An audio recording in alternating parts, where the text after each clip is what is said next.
Hello everyone, welcome back to my mini blog. আজকে দীঘায় আমাদের প্রথম দিন। সকালবেলা আমরা দীঘায় পৌঁছে গেছি, তাই দেরি না করে সন্ধে হতেই রেডি হয়ে বেরিয়ে পড়েছি জগন্নাথ মন্দির দর্শন করতে। মন্দিরের ভিতরে ঢুকতে আমাদের বিশাল বড় লাইন দিতে হয়েছে। তোমরা লোকজন দেখে বুঝতেই পারছো কত ভিড় হয়েছে মন্দিরে আজকে।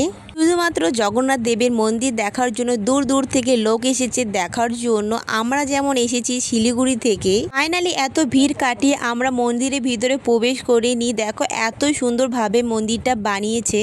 মন্দিরের ভিতরে ঢুকে মনটা একদমই ভরে গেল, এত সুন্দরভাবে মন্দিরটা বানিয়েছে।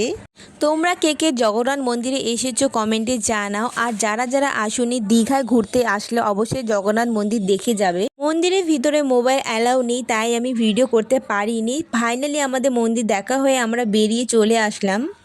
এখন মন্দির বন্ধ করার সময় হয়ে গেছে, তাই আমরা সবাই মিলে বেরিয়ে পড়েছি হোটেলের উদ্দেশ্যে। এখন আমরা হোটেলে গিয়ে রেস্ট করে কালকে আবার বেরিয়ে পড়বো ঘুরতে যাওয়ার জন্য। আজকের ভিডিও এইটুকু, দেখা হচ্ছে পরের কোনো এক ভিডিওতে।